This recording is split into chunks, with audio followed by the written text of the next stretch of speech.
নমস্কার, আপনারা শুনছেন সাহিত্য সমাহার। সাহিত্য সমাহারে আপনারা শুনছিলেন অভিক সরকারের প্রফেসর চিন্তাহরণ মুখার্জি সিরিজের গল্প নরেন মিত্তিরের পারফিউম। আজ শুনবেন গল্পের অন্তিম পর্ব।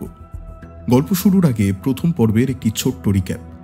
শহরের নামী পারফিউম প্রস্তুতকারক নরেন মিত্তির রহস্যজনকভাবে খুন হন নিজের বাড়িতেই।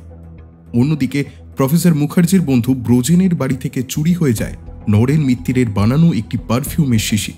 প্রফেসর মুখার্জি তাঁর বাড়ি গিয়ে দেখেন চোরেরা অদ্ভুত কায়দায় জানালার গ্রিল খুলে পারফিউমের শিশি চুরি করেছে, কিন্তু অন্য কোনো কিছুতেই তারা হাত দেয়নি। একটা সামান্য পারফিউমের শিশি চুরি করার পিছনে কার কি উদ্দেশ্য? এদিকে নিউ মার্কেটের পারফিউম বিক্রেতা বিপিন হালদারের ডেড বডি খুঁজে পায় পুলিশ, যাঁর দোকান থেকেই বিক্রি হতো নরেন মিত্তিরের পারফিউম। রহস্য ক্রমেই ঘনীভূত হয়ে ওঠে। এরপর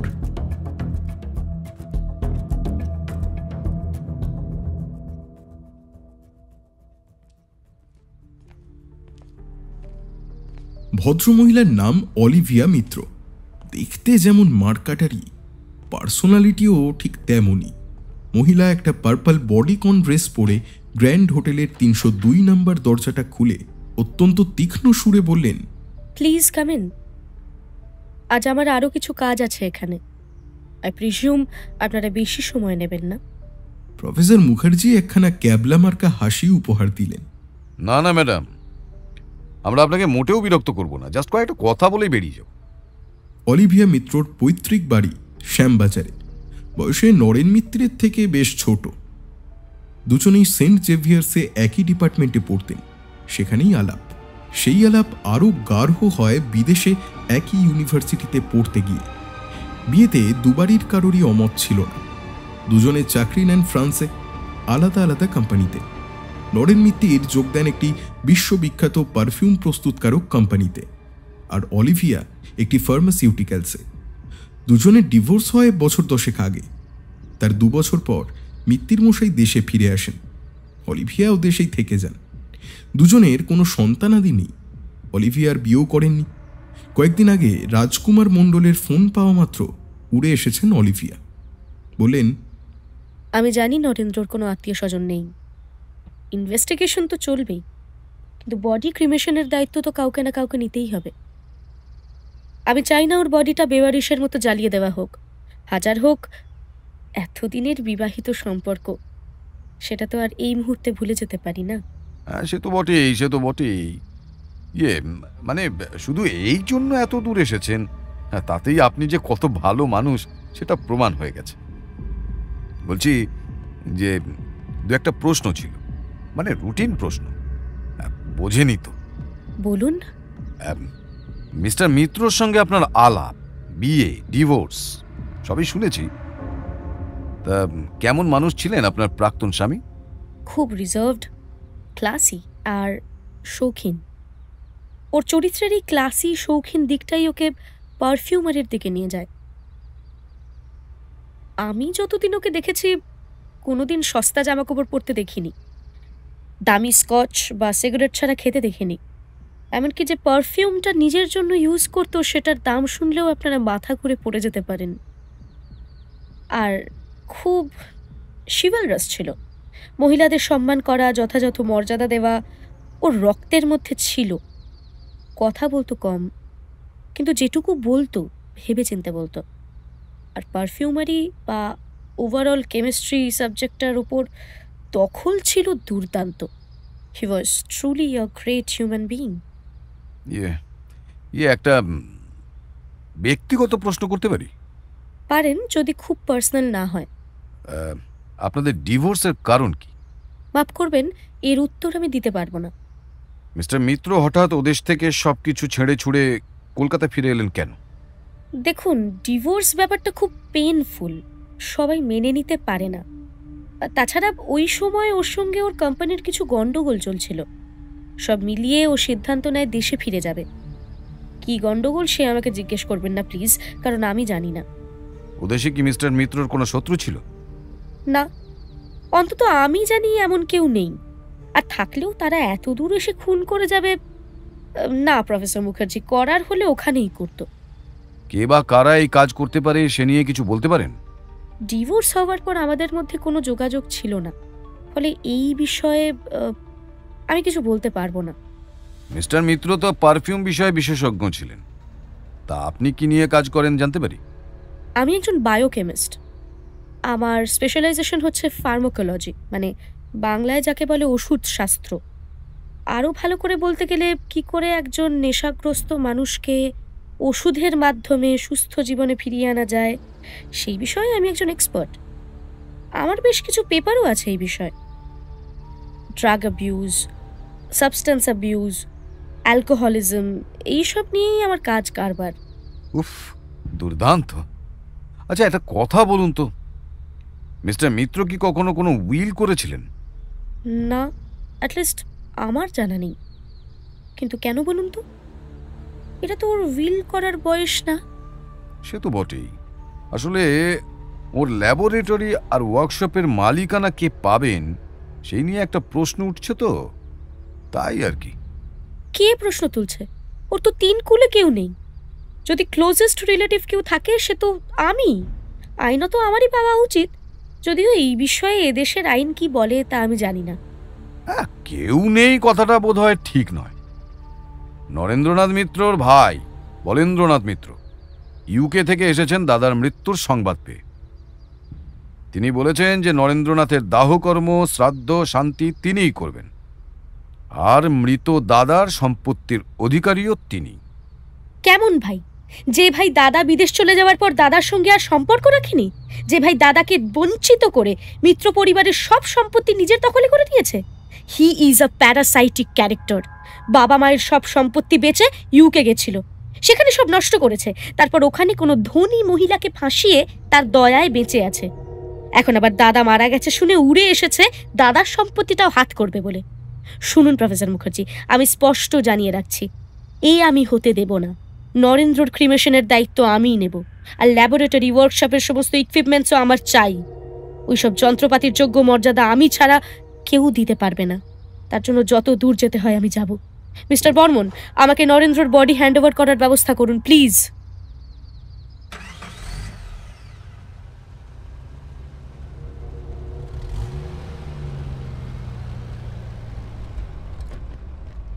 উফ, ভদ্রমহিলার বাংলাটা কি বিউটিফুল না? ইয়ে, শুধু বাংলা কেন, ভদ্রমহিলার যে পুরোই বিউটিফুল সে তো আপনার হাসি দেখেই বোঝা যাচ্ছে স্যার। তবে বড্ড শর্ট টেম্পার্ড। সুন্দরী মহিলাদের একটু একটু রাগ মানায় মনু। তুমি বাচ্চা ছেলে, এসব বুঝবে না। সে না হয় বুঝলাম, কিন্তু আপনি হঠাৎ বলেন্দ্রনাথের উদ্দেশ্যের খোঁজ পেলেন কোত্থেকে বলুন দেখি? ভদ্রলোকের সঙ্গে তো আমাদের দেখাই হয়নি। আরে আন্দাজে ঢিল ছুঁড়লাম। আচ্ছা, এক কাজ করো তো মনু, এই ভদ্রমহিলা ফ্রান্সে কোথায় কাজ করতেন, আর যবে থেকে এদেশে এসেছেন তবে থেকে কোথায় কোথায় গেছেন সেটা একটু বার করতে পারবে? হ্যাঁ, সার্টেনলি। আর কিছু? ওদের ডিভোর্সের কারণটা জানতে পারলে ভালো হতো, কিন্তু সেটা বোধহয় তোমার পক্ষে একটু চাপ হয়ে যাবে, তাই না? একটু চাপের কাজ তো বটেই, তবে চেষ্টা করতে পারি। আর হ্যাঁ, এটার জন্য কিন্তু টাইম লাগবে স্যার। এই ইনফরমেশনটা কিন্তু এত তাড়াতাড়ি জোগাড় করা একটু মুশকিল স্যার। বুঝেছি। এবার তাহলে বলেন্দ্রনাথ মিত্রের সঙ্গে দেখা করতে যাব, তাই তো? ইয়াপ। বাবা, তুমি বিদেশি মডার্ন করে বসে আছো দেখছি। হ্যাঁ মনু, ইয়েস না বলে ইয়াপ।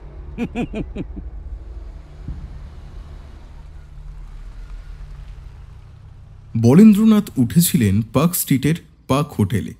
মোটা ফর্সা মানুষ, চোখের নিচে চামড়ার প্যাড, বয়স 51।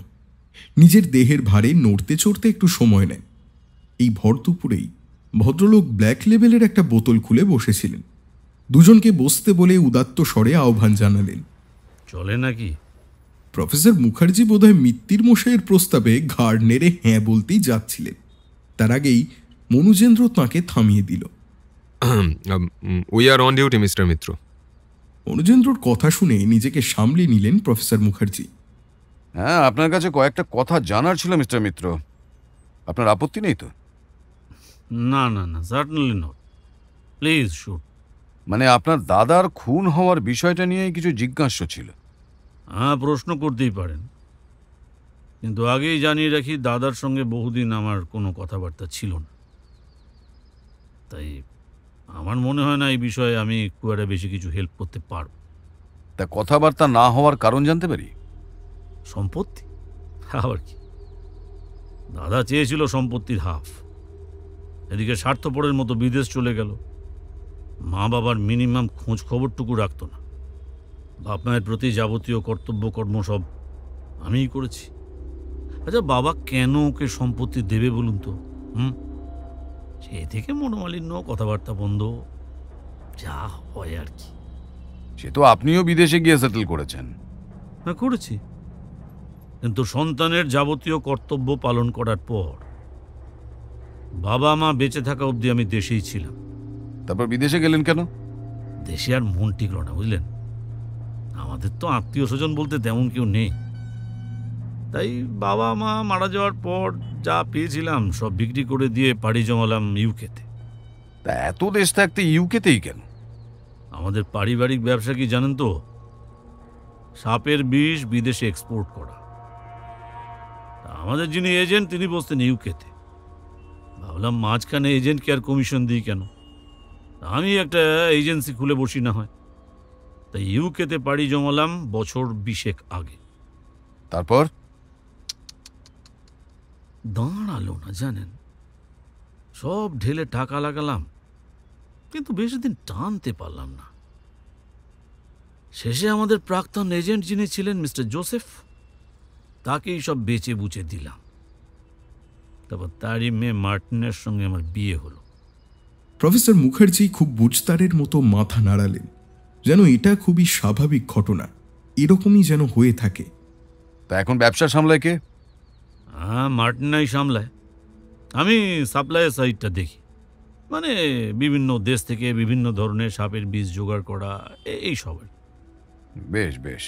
তা রাজকুমারের ফোন পেয়েই চলে এলেন? কি আর করা যায়, হাজার হোক মায়ের পেটের ভাই। আরে কর্তব্য কর্ম বলে তো একটা বস্তু আছে। হ্যাঁ, ইংরেজিতে বলে ব্লাড ইজ থিকার দ্যান ওয়াটার, জানেন তো? সে তো বটেই, সে তো বটেই। বাই দ্য ওয়ে, আপনার দাদার সম্পত্তি কে পাবে জানেন কিছু? উইল না করলে তো আমারই পাওয়ার কথা, যতদূর জানি। এদিকে কিন্তু আপনার সিস্টার ইন ল এসে হাজির। তিনি কিন্তু বলছেন যে আপনার দাদার দাহ কার্য তিনিই করবেন, আর সম্পত্তিও নাকি তিনিই নেবেন।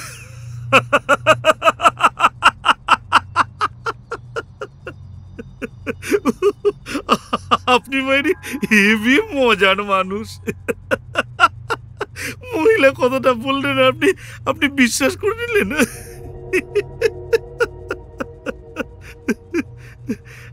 আরে ডিভোর্সি স্ত্রীর যে মৃত স্বামীর সম্পত্তির ওপর কোনো রকম হক বর্তায় না, এটাও কি শুনিয়ে দিয়ে আসতে পারলেন না?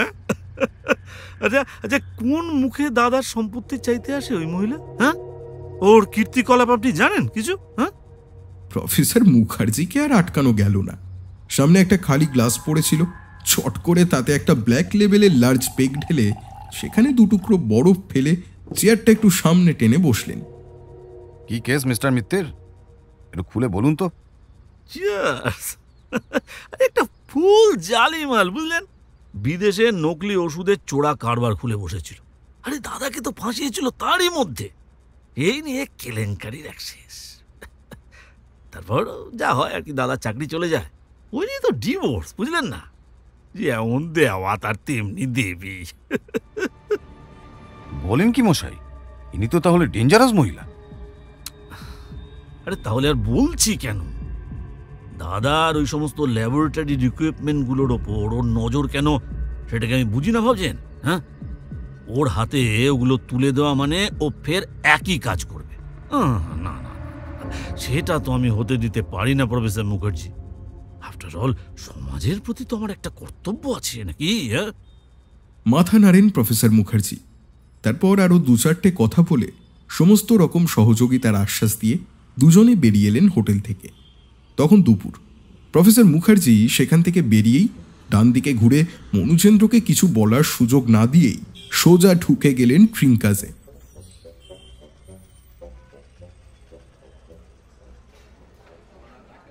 কি বুঝলেন স্যার? বোকা বজ্জাত বলে একটা শব্দ আছে জানো তো?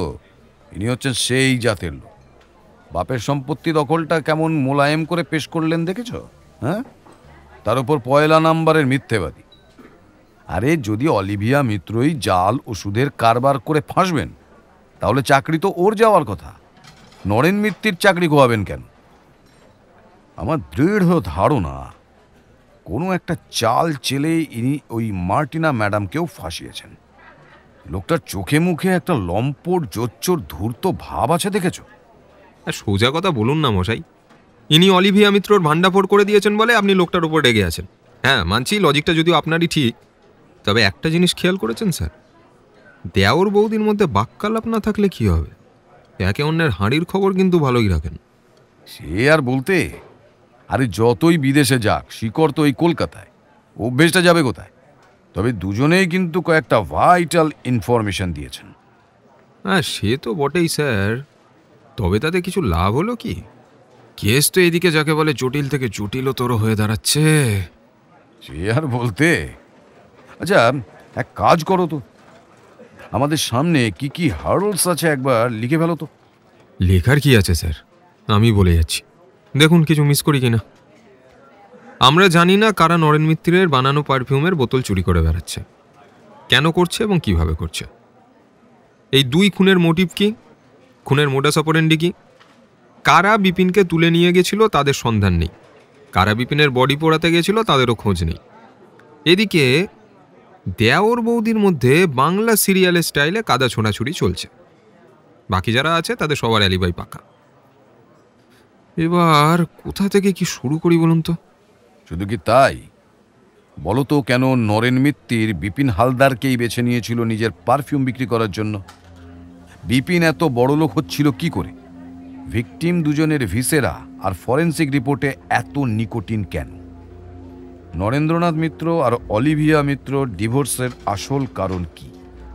নরেন মিত্তিরের সঙ্গে কে দেখা করতে এসেছিল আগের দিন? নরেন মিত্তিরের ওয়ার্কশপে কাস্টমাইজড পারফিউম ছাড়া আর কোন কোন পারফিউম তৈরি হতো সে নিয়ে বলতে রাজকুমার আর সুলতানার এত দ্বিধা কেন? যেদিন নরেন মিত্তির মারা যান সেদিন তার দরজার সিসিটিভি বন্ধ ছিল কেন? মারা যাওয়ার দিন বিপিন হালদারকে নিজের ঘরে ডেকে কেন নরেন মিত্তির নিয়ে গিয়েছিল? কি আলোচনা হয়েছিল দুজনের মধ্যে? ততক্ষণে দুজনের লাঞ্চ চলে এসেছিল। দুজনেই চুপচাপ লাঞ্চ শেষ করলেন। আগের দুটো মিটিং যেমন অনায়াসে হয়ে গিয়েছিল, শেষেরটা কিন্তু সেরকম হলো না। তৃতীয় অতিথির নাম জয়ন্ত সরকার। তিনি তাজ বেঙ্গলে তাঁর রুমের দরজা সামান্য ফাঁক করে অপ্রসন্ন এবং রুষ্ট স্বরে বললেন, কে আপনারা? আমাকে বিরক্ত করতে এসেছেন কেন? মনুজেন্দ্র এক ঝটকায় দরজাটা খুলে দিল। CID, please cooperate with us. Professor Mukherjee ধীরে সুস্থে ভেতরে ঢুকে একটা চেয়ার টেনে বেশ আয়েশ করে বসলেন। আশেপাশে কেউ নেই তো? থাকলে কি অসুবিধা আছে? হ্যাঁ, একটু পরে যদি পুলিশ এসে আপনার কোমরে দড়ি পরিয়ে কান ধরে জিপে তোলে, সেটা যাতে কেউ দেখতে না পায়, তাই বলছিলাম আর কি। আপনি যাকে বলে আমাদের সম্মানীয় অতিথি, ইজ্জত বলে তো একটা ব্যাপার আছে মশাই। How dare you! আমি এলি তেলি লোক নই মিস্টার সরকার। এইসব মেজাজ টেজাজ নিজের কাছেই রাখুন।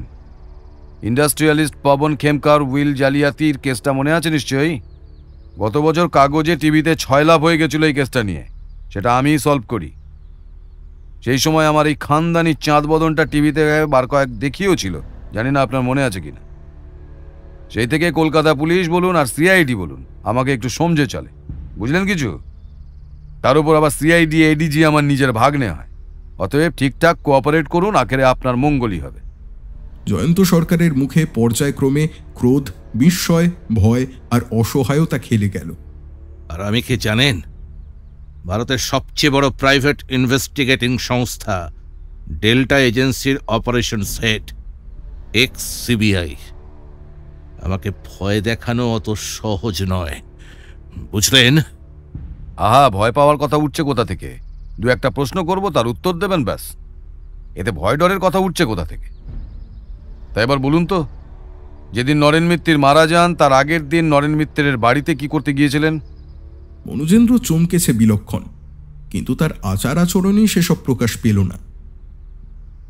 অথচ যাঁর চমকানোর কথা, তাঁকে দেখে কিন্তু মনে হলো এতক্ষণে যেন ধাতস্থ হয়েছেন তিনি।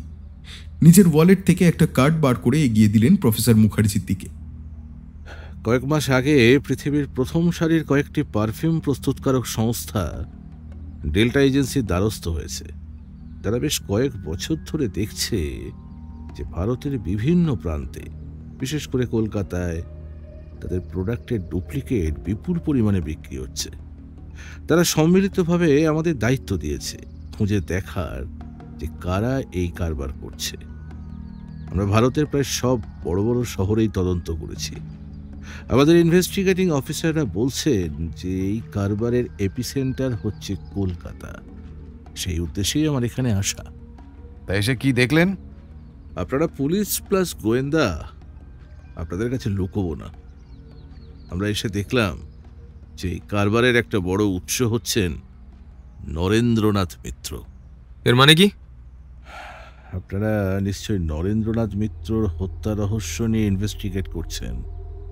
আশা করি অনেকটা অগ্রসরও হয়েছেন। আমিও আমার ইনভেস্টিগেশনের কথা শেয়ার করছি। মনে হয় দুপক্ষেরই এতে সুবিধে হবে। আশা করি জানেন যে রয়্যালটি লোকজনদের মধ্যে দামি বিদেশি সুগন্ধির একটা চাহিদা আছে। বেশিরভাগ বিদেশি ব্র্যান্ডেরই যা দাম, সে দাম দিয়ে আসল সেন্ট কেনা অনেকেরই সাধ্যের বাইরে। এরই সুযোগ নেয় বেশ কিছু অসাধু কারবারি। ভারতের বেশ কিছু অঞ্চলে বিদেশি দামি সুগন্ধির নকল তৈরি হয়। অভিজ্ঞ ব্যবহারকারী বা বহুদিনের সুগন্ধি বেচার অভিজ্ঞতা না থাকলে আসলের সঙ্গে সেসব নকল পারফিউমের তফাৎ ধরা প্রায় অসম্ভব। আমরা তদন্ত করে জেনেছি নরেন্দ্রনাথ মিত্র ফ্রান্সে চাকরি করার সময়ই এই ব্যবসায় জড়িয়ে পড়েন। কেমিস্ট্রি হিসেবে তিনি অসাধারণ প্রতিভাবান ছিলেন। বেশ কিছু চালু ব্র্যান্ডের এমন দ্বিতীয় কপি তৈরি করেন যে আসলের সঙ্গে তার তফাৎ করা মুশকিল, অথচ দাম আসল ফর্মুলেশনের প্রায় 10/1 নরেন মিত্র তৃতীয় বিশ্বের বিভিন্ন অসাধু নকল পারফিউমের কারবারিদের বিপুল পয়সার বিনিময়ে এই ফর্মুলেশনের মাদার টিংচার বিক্রি করতেন। ক্রমে তার কোম্পানি এই কথা জেনে যায়। তৎক্ষণাৎ বরখাস্ত করে তার বিরুদ্ধে পুলিশ কেস করা হয়। এই সূত্রে নরেন মিত্র আর তাঁর স্ত্রীর মধ্যে ঝামেলা হয় এবং তাদের মধ্যে ডিভোর্স হয়ে যায়। নরেন মিত্র নিজের কোম্পানিকে বিপুল পরিমাণ ক্ষতিপূরণ এবং আর কখনো এই কাজ করবেন না এই মর্মে মুচলেকা দিয়ে রেহাই পান আর দেশে ফিরে আসেন। দেশে ফিরে এসে তিনি ওই পার্সোনালাইজ পারফিউমের ব্যবসা শুরু করেন। আস্তে আস্তে বাজার জমাতে অসুবিধা হয়নি তার। হাজার হোক, এই লাইনে তার প্রতিভা সত্যি ভগবান প্রদত্ত। কিন্তু এর একটা প্রবলেম আছে। নরেন মিত্রের কাছে এই ধরনের হাই ভ্যালু পারফিউমের অর্ডার তো সবসময় আসতো না, অথচ ফ্যাক্টরি বসিয়ে রাখা যায় না। তার রানিং কস্ট, খরচা আছে, লোকজনের মাইনে আছে। তাই নরেন্দ্রনাথ আবার সেই পুরনো ব্যবসায় ফিরে গেলেন। এবার আর মাদার টিংচার না, পুরোপুরি নকলি পারফিউমের ব্যবসায় নেমে পড়লেন। নরেন মিত্রর ওয়ার্কশপে বিভিন্ন নামি দামি বিদেশি পারফিউমের একদম হুবহু নকল বানানো হতো। আর সেসব নকলি পারফিউম বিক্রির জন্যই একজন এজেন্টকে ধরেছিলেন তিনি, নাম বিপিন হালদার। কারণ হালদাররা দুপুরুষ ধরে কলকাতার এই নকল পারফিউম মার্কেটের বেতাজ বাদশা। নরেন মিত্র নকলি পারফিউম বানিয়ে বিপিনকে সাপ্লাই করতেন, আর বিপিন কাবাড়িওয়ালাদের থেকে ফেলে দেওয়া বিদেশি পারফিউমের বোতল কিনে আনতো কিলো দরে। তারপর সেগুলো ধুয়ে মুছে সাফসুত্র করে নরেন মিত্র সাপ্লাই দেওয়া নকলি সুগন্ধি ভরে সিল করে দোকান থেকে আসল বলে বিক্রি করত। আমি ওই দিন যে ওর বাড়ি গেছিলাম সে কথা সত্যি। গেছিলাম নরেন মিত্রকে বোঝাতে যাতে তিনি এই ব্যবসা ছেড়ে দেন, কারণ এতে আমার ক্লায়েন্টদের বিপুল পরিমাণ আর্থিক ক্ষতির সম্মুখীন হতে হচ্ছে। কিন্তু মিস্টার মিত্র বিমলম অস্বীকার করেন সবটা। তখন আমি তাকে আমার সংগৃহীত কিছু প্রমাণ দেখাই। তারপর আমাদের মধ্যে কিছু কথা কাটাকাটি হয়। আমি শেষবারের মতো ওকে সতর্ক করে চলে আসি। পরদিন জানতে পারি যে নরেন্দ্রনাথ মিত্র মারা গেছেন। আমাকে আমাদের ডিরেক্টরসরা দ্রুত দিল্লি ফিরে যাওয়ার আদেশ দেন। এদিকে আবার আপনাদের ডিপার্টমেন্ট থেকে যোগাযোগ করে আমাকে বলা হয় কলকাতা না ছাড়তে, আর তারপর এই আপনারা এসে উপস্থিত হলেন। অনেক ধন্যবাদ সরকার মশাই, অনেক ধন্যবাদ। বলছি যে এই রহস্য ভেদে একজন প্রাক্তন সিবিআই অফিসার হিসেবে আপনার সাহায্য পাবো নাকি? Certainly, Professor. That goes without saying.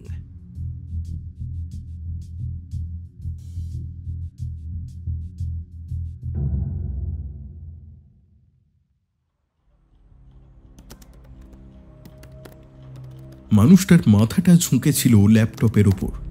কিবোর্ডে একের পর এক কমান্ড ঝড়ের গতিতে টাইপ করছিল সে। ল্যাপটপের স্ক্রিনে কালো অক্ষরমালার দল নেমে আসছে ঝর্ণার মতো। ক্রমেই তার কপালের ভাঁজ বেড়ে চলছিল। ওয়েব দুনিয়ার মহারথী সে, তাকেও ঘোল খাইয়ে দেবে কলকাতা সিআইডি সাইবার ক্রাইম এক্সপার্টরা। চোয়াল শক্ত হয়ে এলো তার। কিছুতেই না। আরও কিছুক্ষণের প্রচেষ্টা। কোথা থেকে যেন কয়েকটা অডিও ক্লিপ ডাউনলোড হলো, সেগুলো মন দিয়ে শুনল সে। অবশেষে তার মুখে হাসি ফুটে উঠল। People can be smart, but I am smarter. একটু পর ফোনটা তুলে নেয় সে। রহমত, কাজ আছে। গোপাল শিকদারের খোঁজ পেয়েছি, তবে খুন খারাপি একদম নয়। জাস্ট শিশিটা তুলে আনবে। ওকে, আমি লোকেশনটা পাঠিয়ে দিচ্ছি, এক্ষুনি বেরিয়ে পড়ো।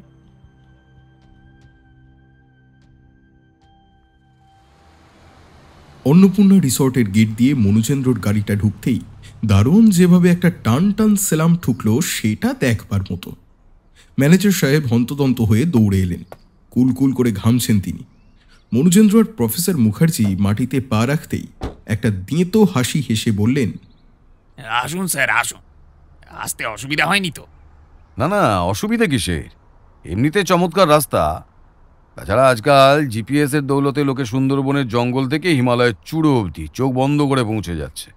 আর এ তো সাধারণ রিসর্ট মাত্র।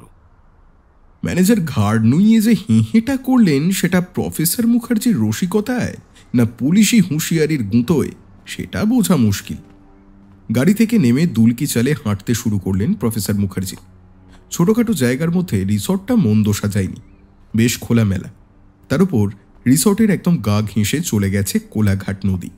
তার স্রোতের সঙ্গে তাল মিলিয়ে বানানো হয়েছে ইনফিনিটি পুল। সেখানে এই বিকেলেও কেঁদো হনুমান সাইজের একটা মানুষ আর দুখানা পাশবালিশ সাইজের বাচ্চা সাঁতার কাটছে। কবে খুললেন রিসর্টটা? এই তো বছর দুয়েক হলো। আপনাদের আশীর্বাদে কিন্তু খারাপ চলছে না স্যার। উইকেন্ডে তো জায়গাই থাকে না।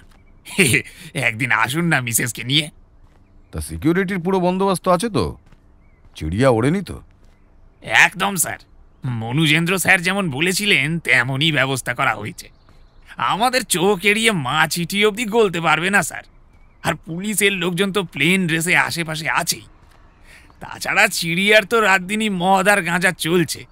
তিনি উড়ে যাবেনই বা কোথায়? একটু এগিয়ে ডান দিকে একটা ছোট মাঠের মধ্যে গাড়ির পার্কিংয়ের বন্দোবস্ত। কয়েকজন ড্রাইভার ইতিউতি বসে আড্ডা মারছে। কেউ কেউ নিজের সিট একেবারে পিছন দিকে হেলিয়ে দিয়ে বসে মোবাইল দেখছে। একদম সামনে একটা নীল রঙের ইনোভা। তার সিটে বসে থাকা ড্রাইভারটি ওদের দিকে এক ঝলক দেখে ফের সামনে ধরে রাখা মোবাইলে মন দিল। আরও একটু হেঁটে একটা কটেজ। দরজার সামনে প্লেন ড্রেসে পুলিশ দাঁড়িয়ে। তারা মনুজেন্দ্রকে দেখেই একটা সেলাম ঠুকল। মনুজেন্দ্র তার উত্তর দিয়ে উপরে উঠল। পিছন পিছন প্রফেসর মুখার্জি। দুজনে ঘরে ঢুকলে। ঘর গাঁজার ধোঁয়ায় অন্ধকার। কটু গন্ধে বমি এসে গেল দুজনের। আর এই ধুম্র জালের মধ্যে হাফ প্যান্ট আর স্যান্ডো গেঞ্জি পরে বসে আছে এটি অল্প বয়সী ছেলে।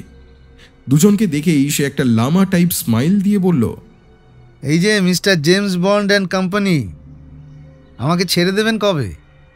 দুজনে সুস্থির পায়ে ঘরে ঢুকে একটা চেয়ারে বেশ জমিয়ে বসলেন। তারপর ঘাড় ঘুরিয়ে যতটা পারা যায় ততটা দেখে নিলেন ঘরটাকে। ছোট ঘর। ঘরের মধ্যে নরম বিছানা, জামা কাপড় রাখার আলাদা ওয়ার্ডরোব, টিভি, ইন্টারকম, এসি সবই আছে। ঘরের সঙ্গে লাগোয়া বাথরুম। আন্দাজ করা যায় তাতে গিজার লাগানো। ছাড়া পাওয়ার জন্য তোমার এত ছটফট কিসের গোপাল? হ্যাঁ, আছো তো খারাপ না। কল টিপলে জল, সুইচ টিপলে এসি, ফোন টিপলে খাবার, সঙ্গে নেশার হাজারো উপকরণ, তোমার কোন অভাবটা রেখেছি? হ্যাঁ, সে অবশ্য রাজার হালি রেখেছেন বটে, তবু আমার মতন কালচারাল অ্যাক্টিভিস্টদের কি আর বসে থাকলে চলে? কালচারের চিন্তা করো না গোপাল, তোমাকে ছাড়া সে ভালোই আছে। চিন্তা করো না বললেই হলো? জানেন আমার হাতে এখন কত কাজ। এই তো সামনের মাসে সন্ত্রাসবাদের বিরুদ্ধে কলেজ স্কোয়ার থেকে কফি হাউস অবধি একটা ঐতিহাসিক প্রোটেস্ট ওয়ার্ক অর্গানাইজ করতে হবে। তারপর সাম্রাজ্যবাদের ক্যাপিটালিস্ট ডিসকোর্স এই নিয়ে JW ম্যারিয়েটে একটা সেমিনার আছে। জোনাকিদের হাত পাকা লিটল ম্যাগাজিনের সম্পাদনা আছে। আরে বাবা, আপনাদের মতন রাষ্ট্রের দালালদের হাতে বন্দি থাকলে চলবে? এসব কি অন্যায় নয়? সত্যি কথা বলবো গোপাল, আপনি মিথ্যে কথা বলেন মিস্টার বন্ড, বিশ্বাস হয় না। কথাটা বোধহয় তুমি ঠিকই বলেছ। হে, তোমার সঙ্গে খুব সম্ভবত অন্যায়ই হচ্ছে। তাহলে এও কি এই মুৎসুদ্দি বুর্জোয়া রাষ্ট্রের নামিয়ে আনা নৃশংস রাষ্ট্রীয় সন্ত্রাস নয়? এজন্যই তো লিন বিয়াও বলেছিলেন। তা গোপালবাবু, তুমি এত কিছু জানো, এত বোঝো, তা নেশা করো কেন? দেখুন ইন্সপেক্টর, আমি আপনার মতন একজন ডায়ালেকটিক্যালি ইম্পেরিয়ালিস্ট রাষ্ট্রের অপারেশন টুল নই। আমি হচ্ছি একজন প্রতিভাবান ক্রিয়েটিভ মানুষ, আর নেশা হচ্ছে আমার ইন্টেলেকচুয়াল এক্সারসাইজের ডিকনস্ট্রাকটিভ প্যাথস। শুনুন, আমাদের মতন কালচার হেজিমনির বিরুদ্ধে আওয়াজ তোলার ট্যালেন্টদের নেশাটাকে আপনাদের এই নন প্রোলেতারিয়ান ফলসলি কনসাস সোসাইটাল ভ্যালুস দিয়ে মাপা যাবে না। বটে।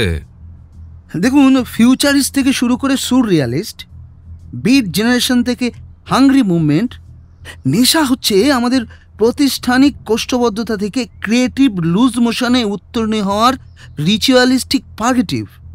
র্যাবো থেকে আর্তনার্ত, জকক্ত থেকে আমি, আমাদের মতো সমস্ত মেজাজি খ্যাপাটে প্রতিষ্ঠান বিরোধীদের নান্দনিক অ্যাবস্ট্রাকটিজমের থট প্রসেস বারবার ক্যালিব্রেট আর রিক্যালিব্রেট করতে নেশার দরকার হয়।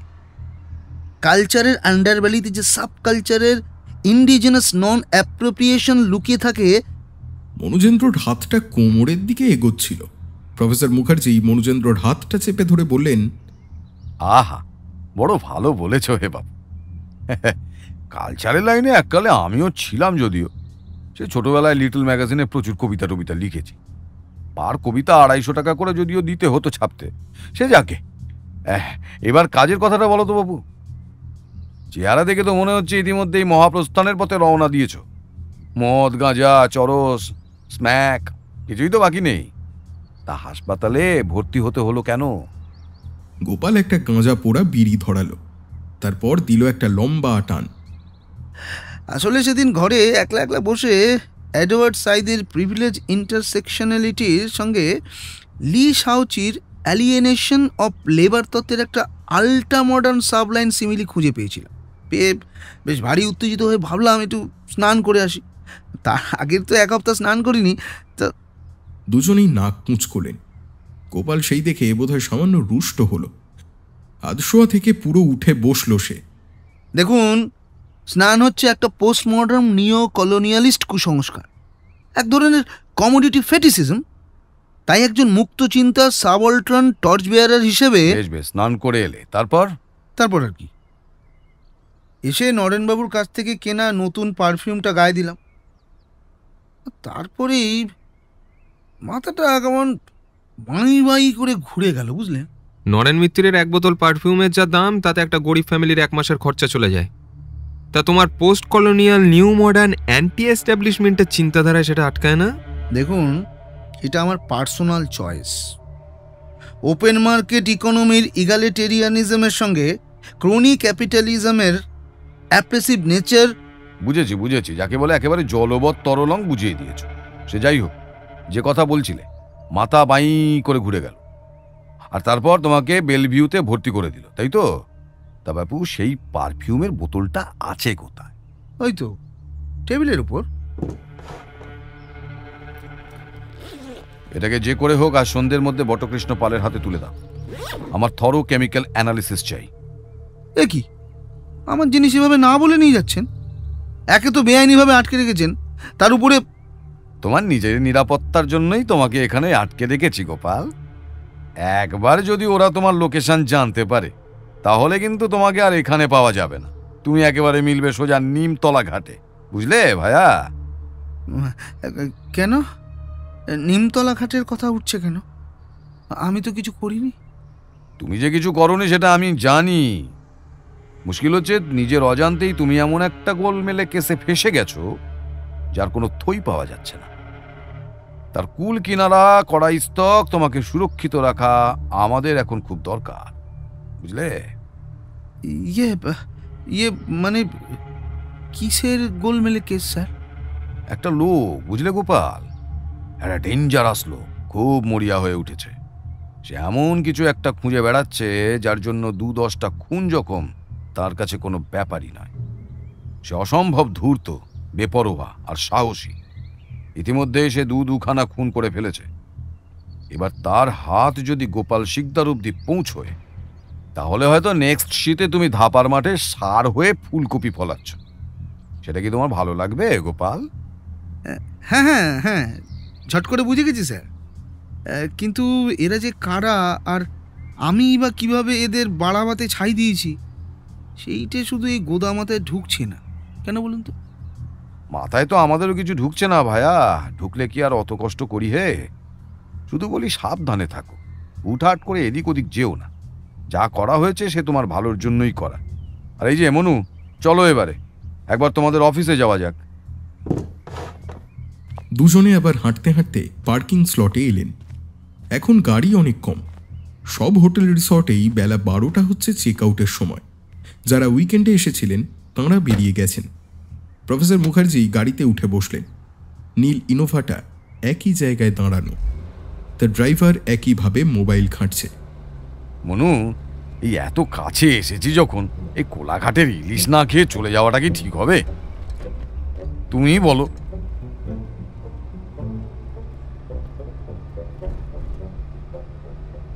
তখন সন্ধে নেমে এসেছে।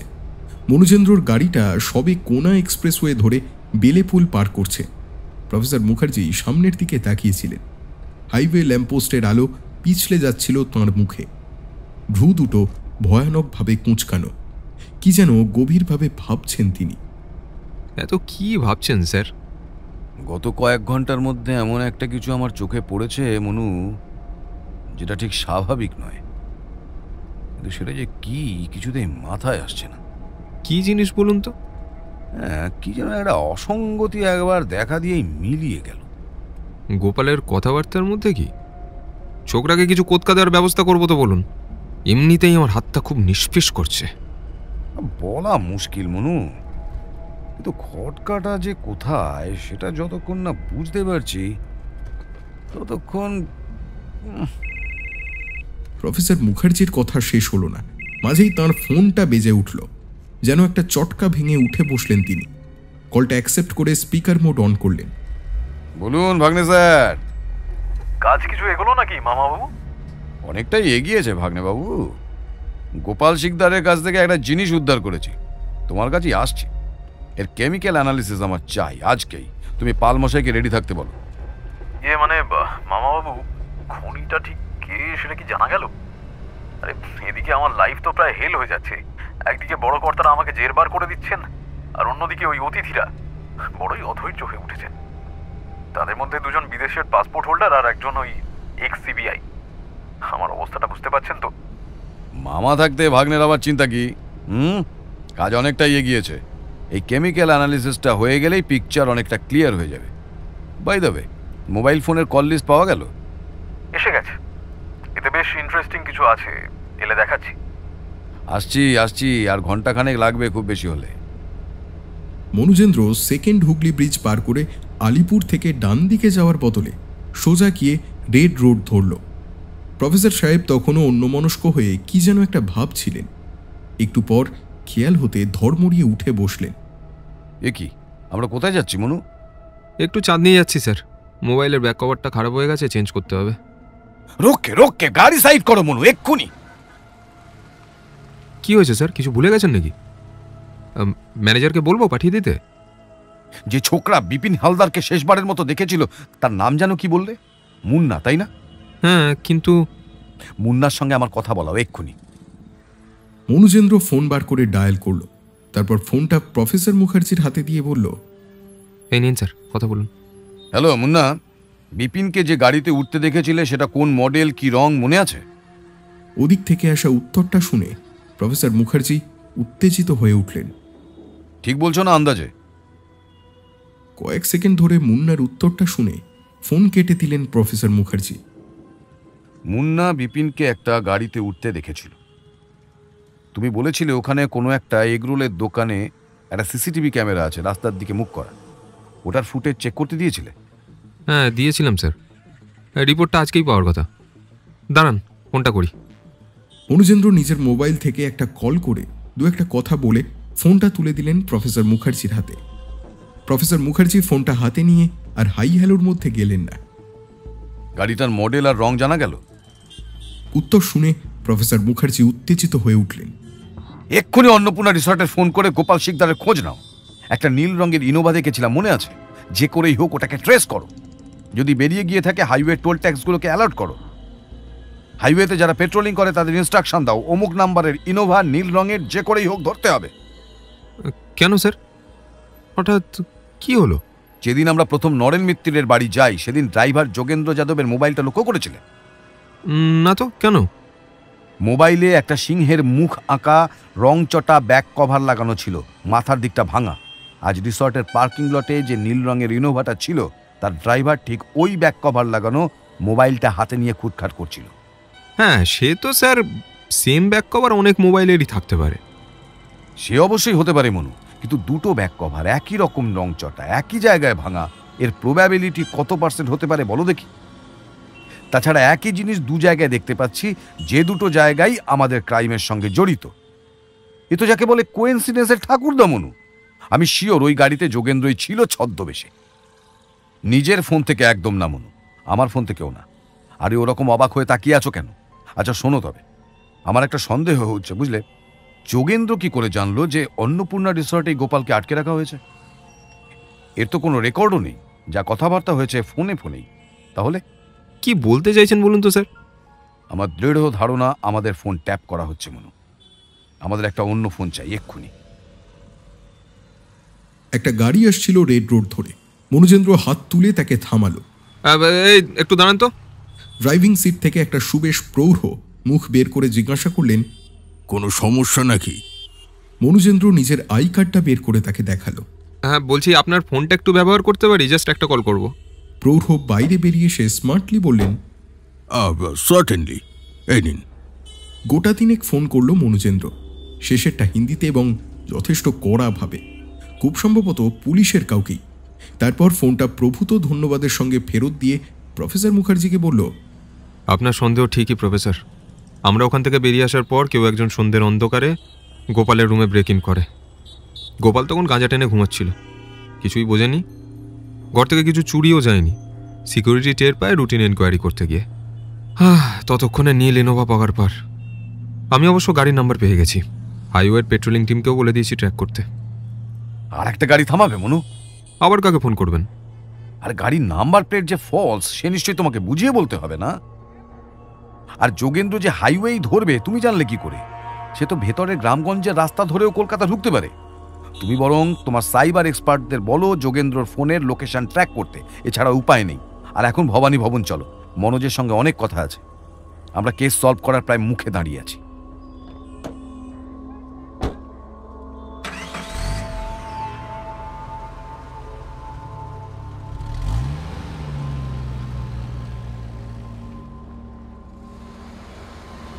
প্রফেসর মুখার্জি আর মনুজেন্দ্র যখন ভবানী ভবন পৌঁছল তখন প্রায় রাত 8টা। ওরা মনোজ চাকলাদারের কেবিনে ঢুকতেই এডিজি সাহেব উত্তেজিত স্বরে বললেন, যোগেন্দ্রর মোবাইল টাওয়ারের লোকেশন ট্র্যাক করতে পেরেছি মামাবাবু। সে গাড়িটা রাস্তার পাশে একটা জঙ্গলের মধ্যে ফেলে দিয়ে হেঁটে হেঁটে মেচেদা স্টেশন গেছে। সেখান থেকে লোকাল ট্রেন ধরে খড়গপুর পৌঁছেছে। আমার ধারণা ও কোনো দূরপাল্লার ট্রেন ধরে রাজ্যের বাইরে যাওয়ার চেষ্টা করবে। হতে পারে মনোজ, আবার নাও হতে পারে। হয়তো সে আমাদের ধোকা দিতে খড়গপুর গেছে, ফিরতি ট্রেনের কলকাতা ফিরে আসতেই পারে। তোমরা তাকে শুধু ট্র্যাক করে যাও, আমি না বলা অবধি গ্রেপ্তার করবে না। কিন্তু ও যে কলকাতায় আসবেই তার গ্যারান্টি কি স্যার? বিস্তর গ্যারেন্টি আছে, হ্যাঁ বিস্তর। কারণ যে জিনিসের খোঁজে ও ঘুরছে সে জিনিস এখনো তার হাতে আসেনি। তাকে কলকাতা ফিরতেই হবে। কি সেই জিনিস?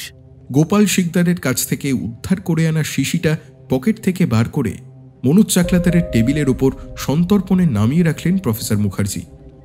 পালমশাইকে এত্তেলা দিন এডিজি সাহেব, এই জিনিসের কেমিক্যাল অ্যানালিসিস চাই, আর্জেন্ট, সম্ভব হলে আজ রাতের মধ্যেই, আর খুব সাবধানে হ্যান্ডেল করতে বলবেন। যদি আমার আশঙ্কা ঠিক প্রমাণিত হয় তাহলে খুব সম্ভবত এটি সেই মারণাস্ত্র বা তার কাছাকাছি কিছু, যার সাহায্যে নরেন মিত্তির আর বিপিনের ভবলীলা সাঙ্গ করা হয়। এডিজি সাহেবের একজন সহকারী এসে শিশিটা নিয়ে গেল। একটা কাজ বলেছিলাম এডিজি সাহেব, আমাদের ওই 3 অতিথি কবে কলকাতায় এসেছেন জানা গেছে? সেটা আশ্চর্যের বিষয় মামাবাবু। অলিভিয়া আর বলেন্দ্রনাথ যবে থেকে হোটেলে উঠেছেন তার অন্তত 1 সপ্তাহ আগে থেকে কলকাতায় এসেছেন। এই 1 সপ্তাহ তারা কোথায় ছিলেন, কি করছিলেন, সে বিষয়ে আমরা সম্পূর্ণ অন্ধকারে। আর জয়ন্ত সরকার? উনি একেবারে ফ্লাইট থেকে নেমে হোটেলে উঠেছিলেন। আমরা ডেল্টা এজেন্সির কাছেও খোঁজ নিয়েছি। এখনো অবধি উনি যা যা বলেছেন সবই ঠিক বলেছেন। প্রফেসর মুখার্জির ভ্রু কুঁচকে গেল। খানিকক্ষণ কি যেন একটা ভেবে নিলেন তিনি। ফোনের কল লিস্টগুলো দেখতে পারি ভাগ্নেবাবু? নিশ্চয়ই, এই দেখুন। একগোছা প্রিন্টেড পেপার প্রফেসর সাহেবের দিকে এগিয়ে দিলেন মনোজ চাকলাদার। অলিভিয়া মিত্র আর বলেন্দ্রনাথের কল ডিটেলস চেক করা যায়নি, কারণ তাদের সার্ভিস প্রোভাইডার বিদেশি। বাকি সবারটা এখানে আছে। প্রথমেই যোগেন্দ্র যাদবের কল লিস্ট তুলে নিলেন প্রফেসর মুখার্জি। কতগুলো জায়গা আলাদা করে মার্ক করে রাখলেন। তারপর একে একে বাকিদের। শেষে নরেন মিত্তিরের কল লিস্ট তুলে দেখতে দেখতে তাঁর ভ্রু কুঁচকে গেল। মারা যাওয়ার বেশ কয়েক মাস আগে থেকেই অলিভিয়ার সঙ্গে নরেন মিত্রের ফোনে কথা চলছিল দেখছি। স্ট্রেঞ্জ। সেটাই তো কথা মামাবাবু, দুজনের মধ্যে পুরনো ভালোবাসা আবার কোনো কারণে জেগে উঠেছিল, সেটাই মনে হচ্ছে। আর এদিকে রোজ রাতে সুলতানা আর নরেনের মধ্যে একাধিক ফোনাফোনি হতো দেখছি। এর মানে কি? মামাবাবু, সুলতানা আর নরেন্দ্রনাথের মধ্যে খুব সম্ভবত একটা সম্পর্ক তৈরি হয়েছিল। এবার তাকে আপনি অসমবয়সী বন্ধুত্ব বলবেন নাকি অন্য কিছু সেটা জানি না। এরকম মনে হওয়ার কারণ? আমরা খোঁজ নিয়েই জেনেছি মাঝে মধ্যেই সবাই চলে গেলেও সুলতানা বিভিন্ন কাজের অছিলায় ওয়ার্কশপে থেকে যেত। আমরা নরেন মিত্রের বাড়ির দরজার সিসিটিভি ফুটেজ চেক করে দেখেছি।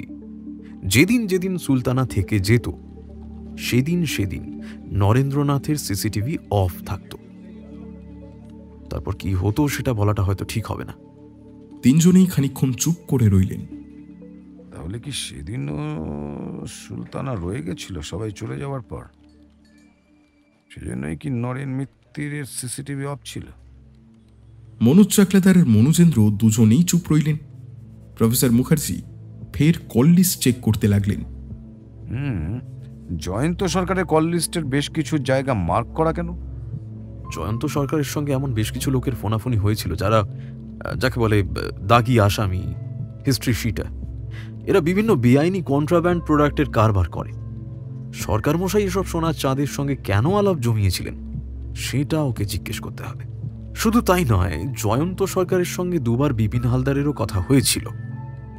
জয়ন্ত সরকার কি করে বিপিন হালদারকে চিনলেন, ফোনে কি কথা হয়েছিল সেটার কারণও জানতে হবে। আমার মনে হয় তার হয়তো দরকার হবে না। সরকার মশাই এবং তার এজেন্ডা একেবারে ক্লিন, অন্তত আমার কাছে। তুমি বরং এটা বলো, যোগেন্দ্রর ফোনে বেশ কিছু এন্ট্রি আছে যা ট্রেস করা যাচ্ছে না কেন? ওগুলোই তো সাসপিশনের জায়গা। আইপি অ্যাড্রেস মাস্ক করে কল করা হয়েছিল যাতে স্ক্রিনের নাম্বার না ওঠে বা ট্রেস করা না যায়। খানিকক্ষণ কাগজগুলোর দিকে একদৃষ্টে চেয়ে রইলেন প্রফেসর মুখার্জি। গুড, এবার উঠি তাহলে ভাগ্নেবাবু। আচ্ছা মনু, আমাকে একবার জয়ন্ত সরকারের ওখানে ছেড়ে দেবে কাইন্ডলি? কেন স্যার, আরো কিছু জিজ্ঞাসাবাদ বাকি আছে নাকি? আহা, এক্স সিবিআই বলে কথা, এদের সঙ্গে আলাপ করেও কত কিছু শেখা যায় বলো তো মনু।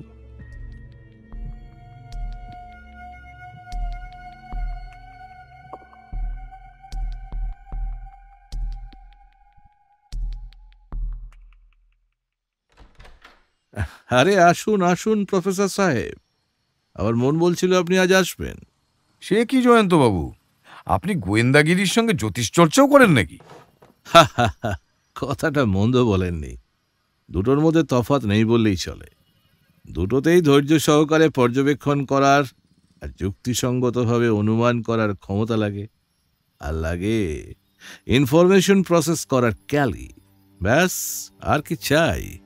ঠিক ঠিক, একদম ঠিক। সে যাই হোক, আজ আপনার কাছে কিছু সাহায্য চাইতে এসেছি, ফেরাবেন না আশা করি? সার্টেনলি, বলুন না। অলিভিয়া মিত্র আর নরেন্দ্রনাথ মিত্র ডিভোর্স কেন হয়েছিল সেটার ব্যাপারে বিস্তারিত জানতে চাই। সে তো ডিটেলসেই বললাম সেদিন।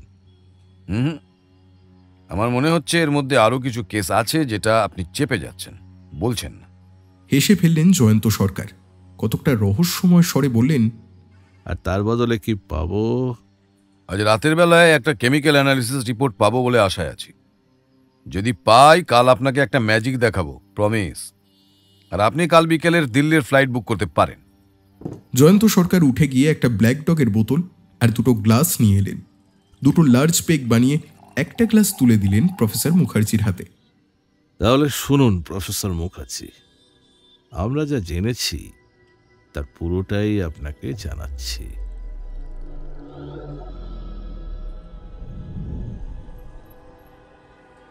প্রফেসর সাহেব যখন হোটেল থেকে নেমে এলেন তখন বেশ রাত হয়েছে। দুজনেই সামান্য টলছেন। তাহলে কাল বিকেলের দিল্লির ফ্লাইট বুক করতে পারি তো? একদম পারেন সরকার মশাই, চিন্তাহরণ মুখার্জির কথা নড়চড় হয় না। আসুন এবার একটা সিগারেট সেবা করুন দেখি। মাফ করবেন প্রফেসর, সিগারেট ছাড়তে হয়েছে ডাক্তারের আদেশে। আপাতত এই দিয়েই কাজ চালাচ্ছি। এই বলে পকেট থেকে একটা চৌকো স্ট্রিপ বার করে নিজের হাতে লাগিয়ে নিলেন। প্রফেসর মুখার্জি সিগারেট ধরিয়ে এক মুখ ধোঁয়া ছাড়লেন। কি ওটা? নিকোটিন প্যাচ। চামড়ায় সেটা থাকলে বডিতে ধীরে ধীরে নিকোটিন রিলিজ করে, শরীরকে নিকোটিনের অভাব বুঝতে দেয় না। প্রফেসর মুখার্জি নিকোটিন প্যাচের দিকে তাকিয়ে স্থির দাঁড়িয়ে রইলেন। তাঁর হাতে ধরা সিগারেট পুড়ে যেতে লাগলো। চোখ দুটো যেন এই জগতে নেই। তাই তো, ওয়াই নট, ওয়াই নট। তড়িঘড়ি নিজের মোবাইলটা বার করলেন প্রফেসর মুখার্জি। তারপর একটা নাম্বার ডায়াল করে অপেক্ষা করতে লাগলেন। একটু পর ওদিক থেকে সাড়া এলো। Hello, who is this? Good evening madam, professor Chintaharan Mukherjee speaking. একটা জিনিস জানার ছিল বলে ফোন করলাম। বিরক্ত করলাম না তো? এত রাতে ফোন করলে বিরক্ত হওয়ারই কথা। বলুন, কি জানতে চান? বলছি, আপনি তো নেশা বিশেষজ্ঞ। এমন কোনো নেশার কথা জানেন যা স্কিন দিয়ে অ্যাবজর্ব করা যায়? মানে ধরুন, চিবোতে, গিলতে, স্মোক করতে বা শুঁকতে হলো না, ইঞ্জেকশনও নিতে হলো না, জাস্ট গায়ে পারফিউমের মতো স্প্রে করলাম আর বেশ একটা চমৎকার ফুরফুরে নেশা হলো। আছে কিছু এমন? মনে হলো ফোনের ওপাশে যেন বোমা ফাটলো একটা। অলিভিয়া মিত্রর গলার আওয়াজ বোধহয় রাস্তার ওপার থেকেও শোনা যাচ্ছিল। ভদ্রমহিলা যেগুলো বলছিলেন সেগুলো যে খুব সুখের বা আনন্দের কিছু নয়, সেটা প্রফেসর মুখার্জির মুখ দেখেই বোঝা যাচ্ছে। একটু পর লাভা উৎকিরণ থামলে প্রফেসর মুখার্জি ফোনটা কাটলেন। আসলে খুব গুণী মানুষ তো, তাই রাগটা একটু বেশি, বুঝলেন? জয়ন্তবাবু কিছু একটা বলতে চাচ্ছিলেন, কিন্তু তার আগেই প্রফেসর মুখার্জি অন্য কাকে যেন কল করা শুরু করে দিয়েছেন। মনোজ, যেটা বলছি মাথা ঠান্ডা করে শোন। অলিভিয়া আর বলেন্দ্রনাথ যে যে হোটেলে উঠেছেন তাদের ম্যানেজারদের ফোন করো। আমার ধারণা খুব শিগগিরই এরা দুজন হোটেল থেকে চেক আউট করার চেষ্টা করবে, এবং তারা সেটা করা মাত্রই যেন তোমার কাছে খবর আসে।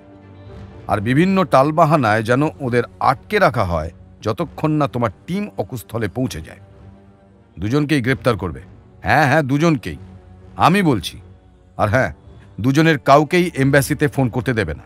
তার মানে কি আপনি খুনিকে সেটা বুঝতে? হ্যাঁ, তুমি ঠিকই ধরেছো মনোজ, খুনিকে আমি আইডেন্টিফাই করতে পেরেছি। কেসটা আমার কাছে এখন পুরোটাই দিনের আলোর মতো পরিষ্কার। মার্ডার ওয়েপনটা এক্স্যাক্টলি কি সেটা জানার সঙ্গে সঙ্গে অপরাধীকে নির্ভুলভাবে চিহ্নিত করতে পেরেছি। হ্যাঁ, অলিভিয়া মিত্রই খুন করেছেন নরেন মিত্তিরকে, আর তাকে যথাযোগ্য সঙ্গ দিয়েছে নরেন্দ্রনাথের সুযোগ্য ভাই বলেন্দ্রনাথ। গুড লর্ড, আপনি শিওর? হ্যাঁ হ্যাঁ, আমি একেবারে 99% শিওর।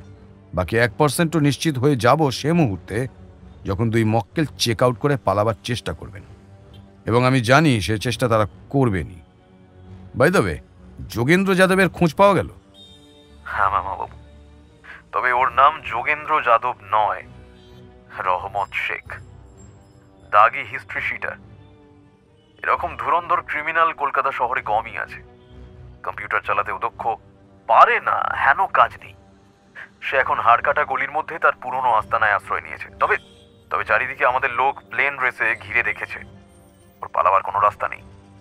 বেশ, তাহলে শ্রদ্ধেয় রহমত শেখকে সসম্মানে গ্রেপ্তার করে আজ রাতের মধ্যে নিজেদের হেফাজতে নাও। আর দেওর বৌদি বেশি ট্যান্ডাই ম্যান্ডাই করলে রহমত শেখকে যে গ্রেপ্তার করা হয়েছে সেটা শুনিয়ে দেবে। আশা করি তাতেই কাজ হবে। ওকে স্যার, কিন্তু কিভাবে, কেন? সব বলবো ভাগ্নে স্যার, সব বলবো। কাল সবাইকে, মানে নরেন মিত্রের 2 সহকর্মী বটকৃষ্ণ পাল, মনুজেন্দ্র, সবাইকে বেলা 11টা নাগাদ আমার বাড়িতে আসতে বলো। সেখানেই সব খোলসা করে বলবো। হ্যাঁ হ্যাঁ, জয়ন্ত সরকারও থাকবেন। তিনি না থাকলে এই কেসটা সলভই হতো না। কিন্তু শুধু সলভ করলেই তো হলো না, খুনিদের যাতে আদালতে অপরাধী হিসেবে প্রমাণ করা যায় তার জন্য এখনো কিছু প্রমাণ জোগাড় করতে হবে। আশা করি মনুজেন্দ্র অ্যান্ড হিজ টিম সেটা ভালোভাবেই পারবে। আমার হেল্পের দরকার হবে না। আমাদের মনু আবার রহমতকে 3rd ডিগ্রি সহ আপ্যায়ন করার জন্য ভারী উতলা হয়ে উঠেছে। মনুকে একটু ধৈর্য ধরতে বলো, ও নিশ্চয়ই হাতের সুখ করে নেওয়ার চান্স পাবে। ফোনটা কেটে দিলেন প্রফেসর মুখার্জি। কাল তাহলে 11টা নাগাদ আমার বাড়িতে দেখা হচ্ছে। মনুজেন্দ্র আপনাকে পিক করে নেবে, কেমন? বলেই দৌড়ে বেরিয়ে গেলেন গেট ছেড়ে। একটা ফাঁকা চলতি ট্যাক্সিকে থামিয়ে উঠে পড়লেন। তাঁর চলে যাওয়ার দিকে খানিক অবাক চোখে তাকিয়ে রইলেন জয়ন্ত সরকার। আজ পাবলিক তো মাথায় ছিট আছে নাকি?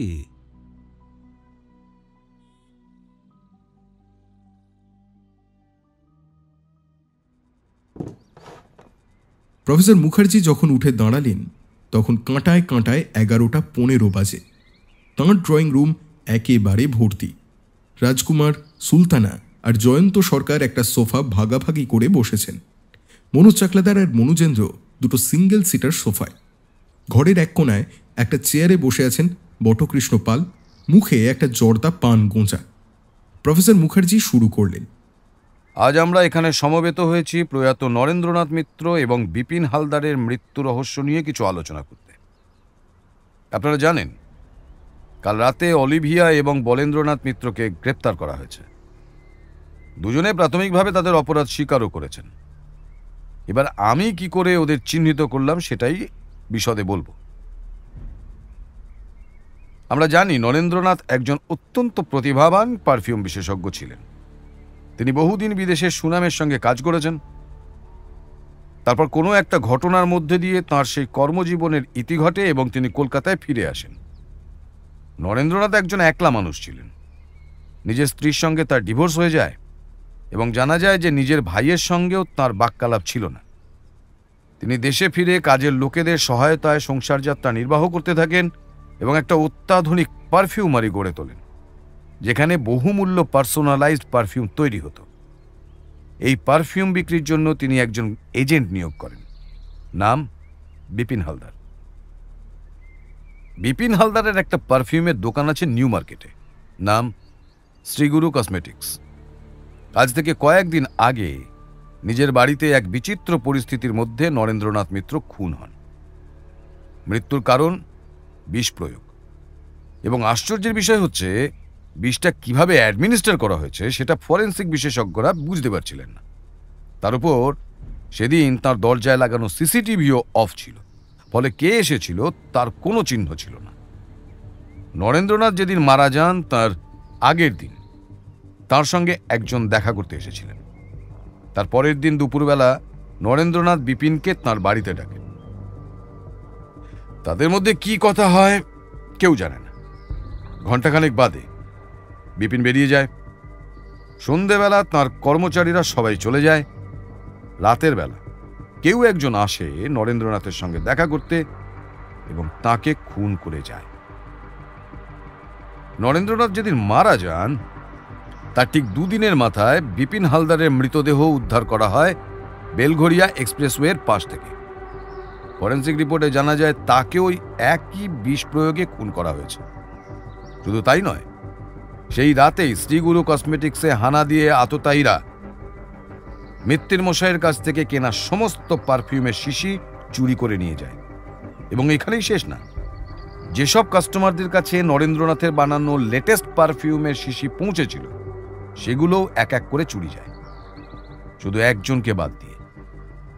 সব দেখে শুনে আমরা বুঝতে পারি যে একটি অত্যন্ত টেকনিক্যালি সফিস্টিকেটেড এবং ক্ষুরোধার বুদ্ধির র্যাকেট এই সব কিছুর পেছনে আছে। শুধু যেটা আমরা বুঝতে পারছিলাম না সেটা হচ্ছে যে এই খুন আর চুরি কেন হচ্ছে, এর মোটিভটা কি। এবার এই মোটিভ জানতে গেলে নরেন্দ্রনাথ মিত্রকে আরো ভালো করে চিনতে হয়, তার জীবনের ইতিহাস জানতে হয়। অথচ আমাদের সামনে তেমন কোনো পথ ছিল না। এই সময় আমাদের যোগাযোগ হয় শ্রী জয়ন্ত সরকারের সঙ্গে। হ্যাঁ, এখানে বলে রাখা ভালো, এই রহস্য উদ্ঘাটন করতে শ্রী সরকার আমাদের প্রভূত সাহায্য করেছেন। ইনি একজন প্রাক্তন সিবিআই কর্তা এবং বর্তমানে একটা প্রাইভেট ইনভেস্টিগেটিং এজেন্সির উচ্চ পদে আসীন। সরকার মশাই কলকাতায় এসেছিলেন একটা অন্য তদন্তে এবং তার সঙ্গে নরেন্দ্রনাথ মিত্র জড়িত ছিলেন, সেটা হচ্ছে নকল পারফিউমের ব্যবসা। আর জয়ন্তবাবুর সূত্রেই জানতে পারি পূর্ব ভারত তথা গোটা দেশে সেরা নকলি পারফিউমের সাপ্লায়ার আর কেউ নন, আমাদের নরেন্দ্রনাথ মিত্র স্বয়ং। হ্যাঁ, সামনে এগোবার আগে নকল পারফিউমের ব্যাপারটা আপনাদের সবাইকে একটু খোলসা করে বলি। এমন নয় যে নরেন্দ্রনাথ মিত্রর আগে পারফিউমের নকল হতো না, দিব্যি হতো, এখনো হয়, পরেও হবে। কিন্তু মিত্তির মশাই এই আর্টকে একেবারে অন্য উচ্চতায় নিয়ে গিয়েছিলেন। প্রতিটি পারফিউমেরই সুগন্ধের 3টি স্টেজ থাকে, টপ নোট বা হেড নোট, মিডল নোট বা হার্ট নোট, আর বেস নোট। টপ নোট হচ্ছে পারফিউমের প্রথম যে লেয়ারটা আপনার নাকে আসে সেইটা, এটা বেশিক্ষণ থাকে না। এর পরের লেয়ারটা হচ্ছে মিডল নোট, এটাই পারফিউমের আসল অংশ, যাকে বলে বডি অফ দ্য সেন্ট। এই লেয়ার বেশ কয়েক ঘন্টা স্থায়ী হয়, আর এরপর যেটা পড়ে থাকে সেটা হলো বেস নোট বা ড্রাই ডাউন নোট। এ প্রায় 1 দিনের কাছাকাছি স্থায়ী হয়। একটা জেনুইন পারফিউমের সেন্ট সময়ের সঙ্গে ইভলভ করে, তার কারণ এই 3টি নোটের কমপ্লেক্স কম্পোজিশন। যিনি এই 3টি সার্থকভাবে মেশাতে পারেন তিনি একজন সফল সুগন্ধি প্রস্তুতকারক। নকল পারফিউমের মূল মন্ত্র হচ্ছে টপ নোট কপি করা, বাকিটা সস্তা কেমিক্যালের গোজামিল দেওয়া। তাই একে তো তার গন্ধের মধ্যে ওই ইন্ট্রিকেট কমপ্লেক্স ব্যাপারটা থাকে না, দ্বিতীয়ত টপ নোট উবে গেলেই তার দৈন্যদশা প্রকট হয়ে পড়ে। নরেন্দ্রনাথ মিত্র সত্যি একজন প্রতিভাবান কেমিস্ট ছিলেন। তিনি এমন একটা পদ্ধতি উদ্ভাবন করেন যাতে নকল পারফিউমেরও সবকটি নোট, তাদের কমপ্লেক্সিটি, স্ট্রাকচার সব নিখুঁত থাকে, অথচ দাম আসল পারফিউমের প্রায় 1/10। আমাদের কাছে থাকা সূত্র অনুযায়ী নরেন্দ্রনাথকে এই 2 নম্বরই ব্যবসায় আনেন তাঁর স্ত্রী অলিভিয়া। অলিভিয়া একজন অত্যন্ত উচ্চাকাঙ্ক্ষী মহিলা, তাছাড়া ওর চেনা জানাও কম নয়। প্রথমে আপত্তি করলেও নরেন মিত্তি ধীরে ধীরে এই ব্যবসায় জড়িয়ে পড়েন। আর এই 2 নম্বরই ব্যবসায় ওদের সাহায্য করতেন নরেন্দ্রনাথ মিত্রর ভাই বলেন্দ্রনাথ মিত্র। নরেন্দ্রনাথের সঙ্গে তাঁর ভাইয়ের বিশেষ বনিবনা ছিল না, কিন্তু কোনো গতিকে কিভাবে বলতে পারবো না, অলিভিয়ার সঙ্গে বলেন্দ্রনাথের সৌহার্দ্য স্থাপিত হয়। ব্যবসার কারণেই বলেন্দ্রনাথের সঙ্গে প্রচুর সাপের বিষ সাপ্লায়ারদের সঙ্গে আলাপ ছিল। ব্যবসাটা খুব যে পরিচ্ছন্ন নয় সে তো আপনারা বুঝতেই পারছেন। যারা সাপের বিষ সাপ্লাই করে তাদের অনেকে অন্যান্য অনেক কালো ব্যবসার সঙ্গেও যুক্ত থাকে। নরেন মিত্তির তার ভাইয়ের মাধ্যমেই নকলি পারফিউমের ব্যবসা পৃথিবীর বিভিন্ন প্রান্তে ছড়িয়ে দেন। ব্যবসা ভালোই চলছিল। এই সময় নরেন্দ্রনাথ ও অলিভিয়ার মধ্যে মনোমালিন্যের সৃষ্টি হয়। বিদেশে থাকার সময় নরেন্দ্রনাথ একটা আশ্চর্য আবিষ্কার করেন, সেটা হচ্ছে এমন একটা লিকুইড যেটি চামড়ার মাধ্যমে দেহে শোষিত হয়ে নেশার অনুভূতি জাগায়। মানে আপনাকে ধোঁয়া টানতে হবে না, কোনো পানীয় গলায় ঢালতে হবে না, ইঞ্জেকশন নিতে হবে না, কিছু শুঁকতে হবে না, জিভে সাপের ছোবলও নিতে হবে না, জাস্ট পারফিউমের মতো গায়ে স্প্রে করে নিলেই হলো। সঙ্গে সঙ্গে তীব্র নেশার অনুভূতি। এই জিনিস বাজারে আসা মাত্র মাদক ব্যবসায়ীরা যে একেবারে ঝাঁপিয়ে পড়ে লুপে নেবে সে আর বলার অপেক্ষা রাখে না। আর তাদের সঙ্গে যোগাযোগ করার জন্য বলেন্দ্রনাথ তো আছেই। তিনি তার ব্যবসার ভার নিজের স্ত্রীকে দিয়ে নিজে দুনিয়া জুড়ে সাপের বিষ আর তার সঙ্গে অন্যান্য বিচিত্র সব মাদক দ্রব্য আমদানি রপ্তানির ব্যবসায় মন দিয়েছেন। কিন্তু একটা প্রবলেম ছিল, নরেন্দ্রনাথ যে ফর্মুলেশনটা বানিয়েছিলেন সেটা নিকোটিনের একটা ডেরিভেটিভ। সেটার ডোজেজ বা প্রয়োগ মাত্রা একেবারে নির্দিষ্ট, তার ওপরে গেলেই ও জিনিস প্রাণঘাতী বিষ। অথচ বাণিজ্যিকভাবে বিক্রি করতে গেলে জিনিসটাকে স্টেবল করতে হবে। নেশারুকে তো আর এটা বলা চলে না যে বাপু একবারের বেশি দুবার স্প্রে করলেই তুমি অক্কা পাবে। কিন্তু অনেক চেষ্টা করা সত্ত্বেও নরেন্দ্রনাথ কিছুতেই কেমিক্যালটার প্রয়োগ মাত্রা সুস্থির করতে পারছিলেন না। অথচ ওটা ছাড়া প্রোডাক্টটা বেচাও যাবে না। এই নিয়ে অলিভিয়ার সঙ্গে তার ঝামেলা বাঁধল। আমি নিশ্চিত এই আবিষ্কারের পেছনে অলিভিয়ার কৃতিত্ব প্রায় সমান সমান। হাজার হোক তিনি একজন বায়োকেমিস্ট, নেশার বস্তু বিষয়ে একজন বিশেষজ্ঞ। ইনফ্যাক্ট আমার ধারণা এই প্রোডাক্টের মূল আইডিয়াটা ওর মাথা থেকেই এসেছে। অলিভিয়ার অ্যাঙ্গার ম্যানেজমেন্ট ইস্যু আছে। তিনি রাগের মাথায় একটা মস্ত ভুল করে বসলেন। তাদের বেআইনি ব্যবসার ব্যাপারটা নরেন্দ্রনাথের কোম্পানিকে জানিয়ে দিলেন। হয়তো নরেন্দ্রনাথও সেটা জানতে পেরে যান। তিনি অলিভিয়াকে ডিভোর্স আর নিজের কোম্পানিকে ক্ষতিপূরণ প্লাস মুচলেকা দিয়ে সব গুটিয়ে বাটিয়ে দেশে ফিরে এলেন। অথচ কিছু করতে হবে।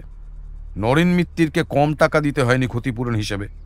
সেই টাকা উদ্ধার করতেই নরেন্দ্রনাথ মিত্র তাঁর নকলি পারফিউমের ব্যবসায় ফিরে গেলেন।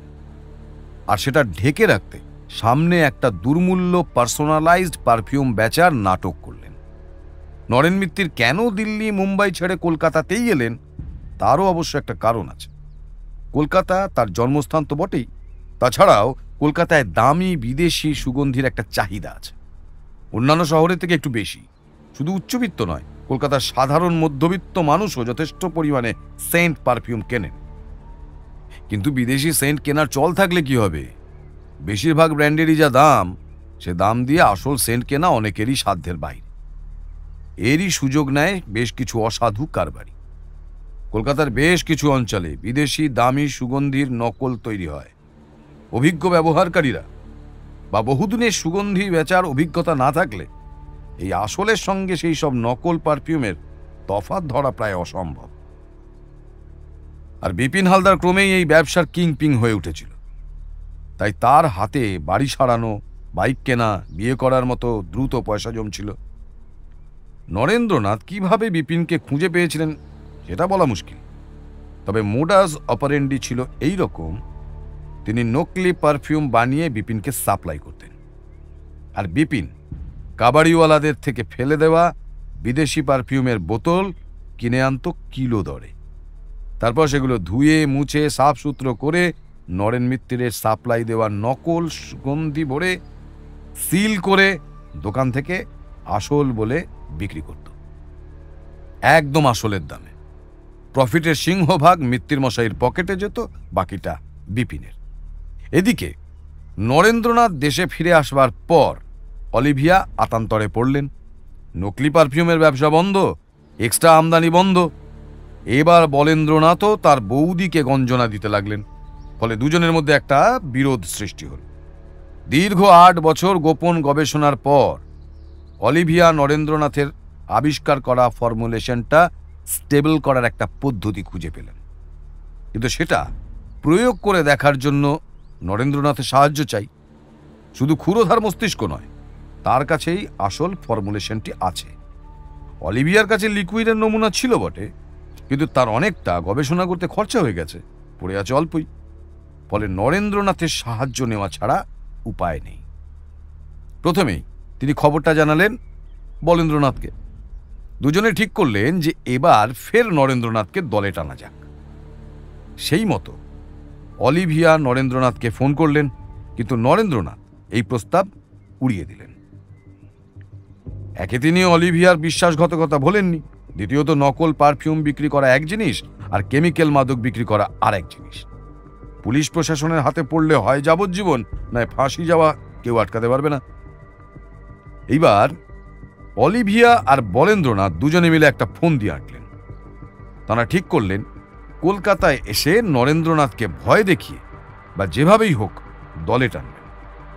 বলেন্দ্রনাথের সঙ্গে রহমতের আগে থাকতেই যোগাযোগ ছিল, অথবা অলিভিয়া হয়তো ডার্ক ওয়েবের সমুদ্রে সাঁতার কেটে এই রত্নটির খোঁজ খবর জোগাড় করেন।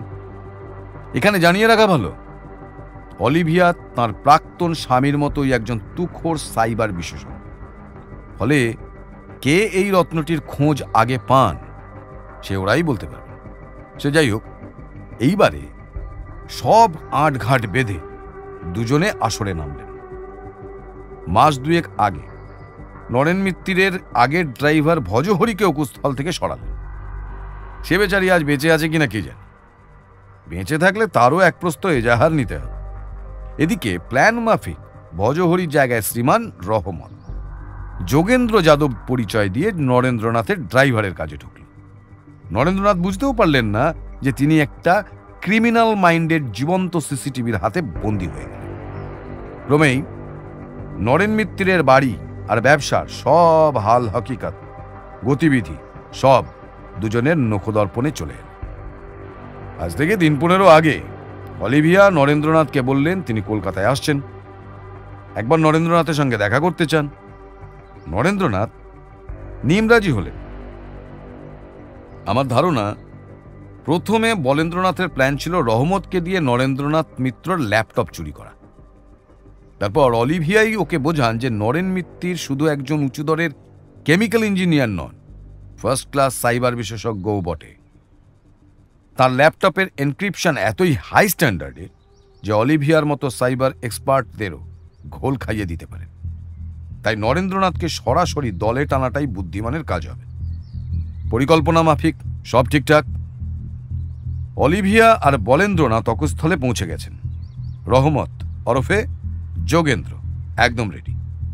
এমন সময় আসরে প্রবেশ করলেন জয়ন্ত সরকার। যেদিন অলিভিয়ার নরেন্দ্রনাথের বাড়িতে যাওয়ার কথা তার আগের দিন জয়ন্ত সরকার নরেন্দ্রনাথের বাড়িতে এসে উপস্থিত। তিনি আগে থেকেই তদন্ত চালাচ্ছিলেন এই নকল পারফিউমের বিক্রির ব্যাপারে। তার তদন্তের কাঁটা গিয়ে নির্দেশ করল নরেন মিত্তিরকে। জয়ন্ত সরকার নরেন্দ্রনাথকে অনেক বোঝাবার চেষ্টা করলেন। নরেন্দ্রনাথ সব অভিযোগ অস্বীকার করলেন। জয়ন্ত সরকার ফিরে এলেন। নরেন্দ্রনাথ বুঝলেন একদিকে জয়ন্ত সরকার আর একদিকে অলিভিয়া মিত্র, এই জোড়া সাঁড়াশি আক্রমণ তিনি সামলাতে পারবেন না। তিনি পরের দিন বিপিনকে ডাকলেন। তার কাছে থাকা সব কটা পারফিউমের শিশি বিপিনের দোকানে চালান করলেন। তার মধ্যে একটি শিশিতে তার সেই প্রাণঘাতী বিষও ছিল। বিপিনকে বললেন অমুক শিশিটা যেন কাউকে না বিক্রি করা হয়। পরের দিন অলিভিয়া এলেন। ইতিমধ্যেই যোগেন্দ্র ওরফে রহমত অলিভিয়া আসার আগেই নিপুণ হাতে সিসিটিভি অফ করে দিয়েছে। তখন বাড়িতে কেউ নেই। অলিভিয়া অনেক করে নরেন্দ্রনাথকে বোঝাবার চেষ্টা করলেন। নরেন্দ্রনাথ কিছুতেই শুনলেন না। তবে কথায় কথায় এটুকু জানালেন যে ওই প্রাণঘাতী সুগন্ধির এক শিশি স্যাম্পল হিসেবে তার কাছেই আছে। তবে তিনি কিছুতেই সেটা অলিভিয়ার হাতে তুলে দেবেন না। আগেই বলেছি অলিভিয়ার অ্যাঙ্গার ম্যানেজমেন্ট ইস্যু আছে। তিনি সঙ্গে করে তার কাছে থাকা সেই বিষাক্ত পারফিউম নিয়ে এসেছিলেন। তিনি রাগের মাথায় সেটা নরেন্দ্রনাথের ঘাড়ে দিলেন স্প্রে করে। তার আগে নিশ্চয়ই মাস্ক পরে নিয়েছিলেন, নইলে তারও অক্কা পাওয়ার কথা। নিজের পক্ষে অসুস্থ তো হতেনি। নরেন্দ্রনাথ মারা যেতে অলিভিয়ার সম্বিত ফিরে এল। ল্যাপটপ তো পাওয়া গেল, কিন্তু গবেষণা শেষ করতেই অলিভিয়ার প্রয়োজন ওই ফর্মুলেশনের অন্তত একটা শিশি। তিনি আর যোগেন্দ্র হাতে গ্লাভস পরে নরেন্দ্রনাথের শোয়ার ঘর, স্টাডি, টয়লেট সব আতিপাতি করে খুঁজে দেখলেন। বুঝতে পারলেন যে নরেন্দ্রনাথ সেগুলো সরিয়ে ফেলেছেন, কিন্তু তিনি এই অল্প সময়ের মধ্যে কোথায় সরাতে পারেন। এই সময় রহমত অলিভিয়াকে জানালো দুপুরের দিকে বিপিন এসেছিল দেখা করতে। যাওয়ার সময় ব্যাগ ভর্তি করে কিছু নিয়ে গেছে। অলিভিয়া অনুমান করলেন নরেন্দ্রনাথ পারফিউমের শিশিগুলো বিপিনের কাছে পাচার করেছেন। অলিভিয়া সেই রাতেই নরেন মিত্রের ল্যাপটপ খুলে বসলেন। কিন্তু নিজের সমস্ত সাইবার জ্ঞান প্রয়োগ করেও ল্যাপটপের সিকিউরিটি ক্র্যাক করতে পারলেন না। ফলে পরের দিন বিপিনকে পাকড়াও করা হলো। সামান্য কোঁতকা খেয়ে বিপিন গড়গড় করে বলে দিল গত কয়েকদিনে কে কে বিপিনের দোকান থেকে নরেন মিত্তিরের পারফিউম কিনেছিল। এখানে বলে রাখা ভালো যে বিপিন এমন একটা ভুল করেছিল যেটা ফাইনালি আমাদের জন্য শাপে বর হয়ে দাঁড়ায়। সেটা হচ্ছে যে নরেন মিত্তিরের বারণ সত্ত্বেও এই বিশেষ শিশিটা সে জনৈক গোপাল শিকদারকে বিক্রি করে দেয়। আর ফাইনালি সেই আঁতেল নেশাড়ু গোপাল শিকদারই আমাদের মুশকিল আসান হয়ে দাঁড়ায়।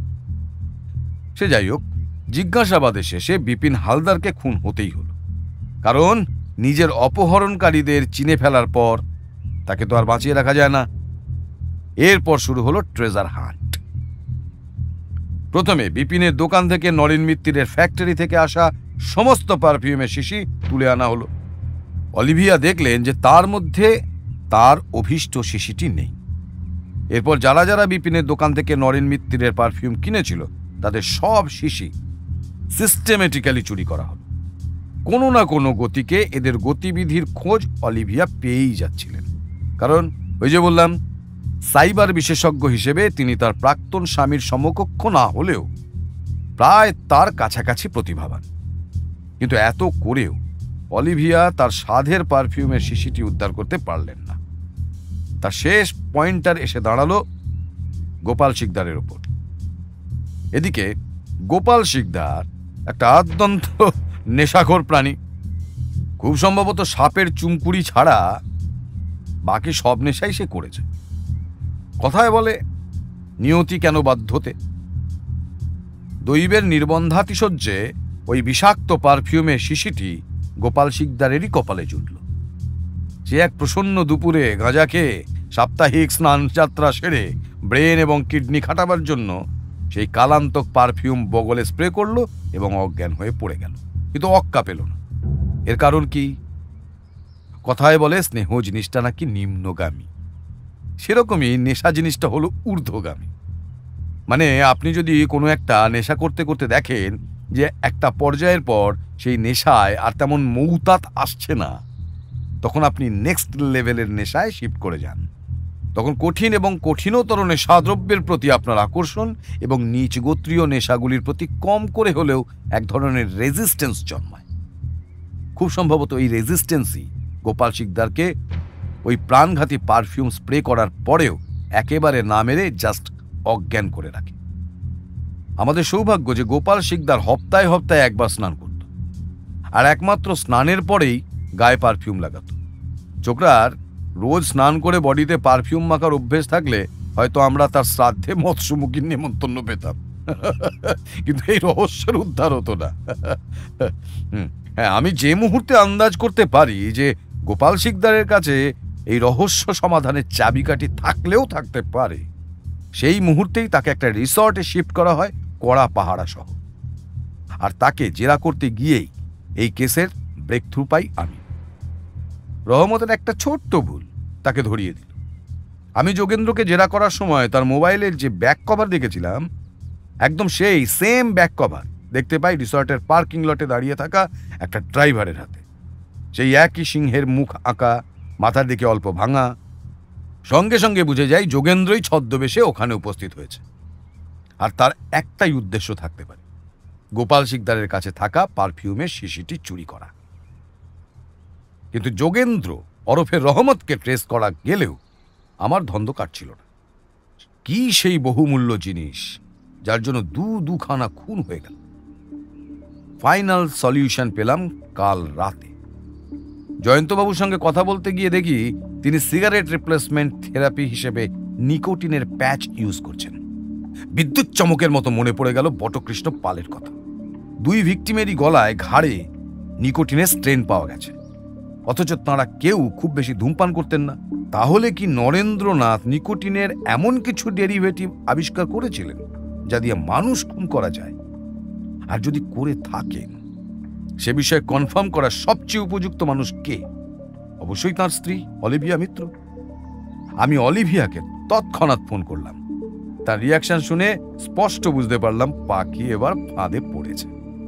আমি জানতাম কাল রাতেই অলিভিয়া আর বলেন্দ্রনাথ দেশ ছাড়ার চেষ্টা করবেন, কারণ তারা যে কি করেছেন আমি জেনে গেছি। ব্যাস, তারপর আর কি, দুজনেই এখন পুলিশের আদর খাচ্ছেন। বাকি কাজ সিআইডির, আমার কাজ ফুরলো, আর গল্পের নোটে গাছটি মুড়লো। অসাধারণ স্যার, আউটস্ট্যান্ডিং। সবই তো বুঝলাম, কিন্তু নরেন বাবুর খুন হওয়াটা মেনে নিতে পারছি না। এমন প্রতিভাবান কেমিস্ট লাখে একটা মেলে। সে আর বলতে, ভাবুন তো, নেশা করা যায় এমন একটা পারফিউম থাকলে কত সুবিধা হতো। স্যাট স্প্রে করছেন, ফটাফট হাই হয়ে যাচ্ছেন। খাওয়া শোঁকা বা ফোঁকাফুকির কোনো ব্যাপারই নেই। মুখার্জি গিন্নি সবার জন্য চা আনছিলেন। শেষের কথাটা শুনে প্রফেসর সাহেবের দিকে রোষ কষায়িত চোখে তাকিয়ে বললেন, মারণ।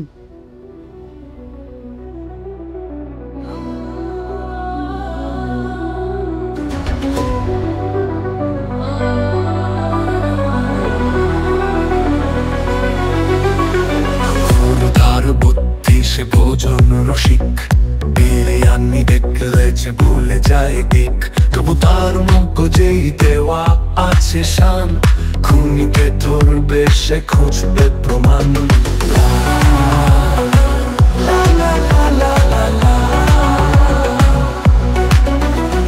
ক্ষুধার বুদ্ধি সে ভোজন রসিক, বিরিয়ানি দেখলে যে ভুলে যায় দিক, তবু তার মগজেই দেওয়া আছে শান, খুনিকে ধরবে সে খুঁজবে প্রমাণ।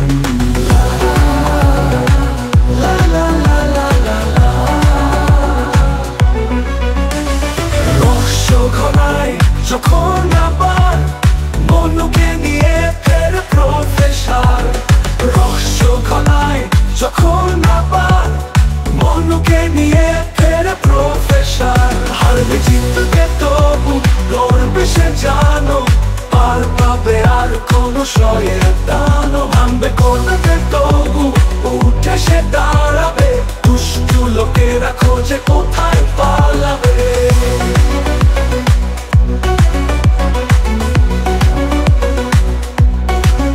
হারবে জিতবে তবু লড়বে সে জানো, আর পাবে আর কোনো শয়তান, ভাঙবে করবে তবু উঠে সে দাঁড়াবে, দুষ্টু লোকেরা খোঁজে কোথায় পালাবে।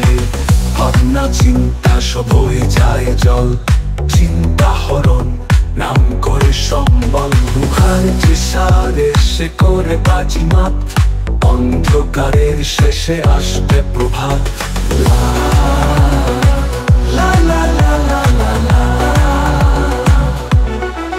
ভাবনা চিন্তা সব হয়ে যায় জল, চিন্তা হরণ নাম করে সম্বল, মুখার্জি সারে সে করে বাজিমাত, অন্ধকারের শেষে আসবে প্রভাত।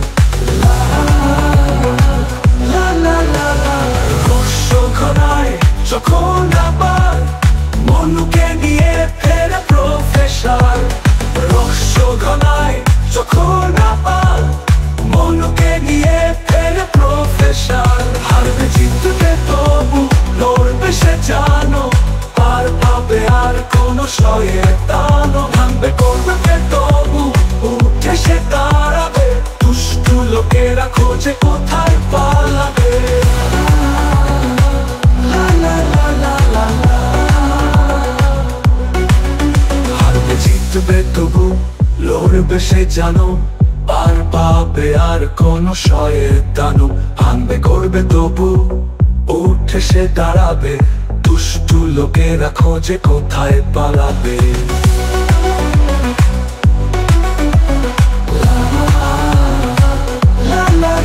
হারবে জিতবে তবু লড়বে সে জানো, আর পাবে আর কোনো শয়তান, ভাঙবে করবে তবু উঠে সে দাঁড়াবে, দুষ্টু লোকেরা খোঁজে কোথায় পালাবে।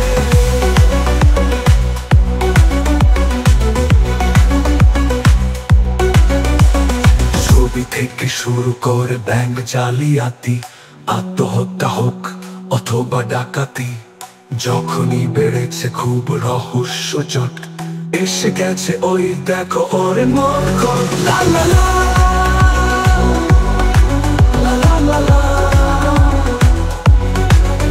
লা লা লা লা লা লা লা লা আর রহস্য খোদায় যখন আবার মনুকে নিয়ে ফেরে প্রফেসর রহস্য খোদায় যখন আবার মনুকে নিয়ে ফেরে প্রফেসর লাগবে কিন্তু বেতনু ধরবে সে জানো আর পাবে আর কোনো সয়ে টানো ভাঙবে করবে তবু উঠে সে দাঁড়াবে দুষ্টু লোকেরা খোঁজে কোথায় পালাবে লা লা লা লা লা লা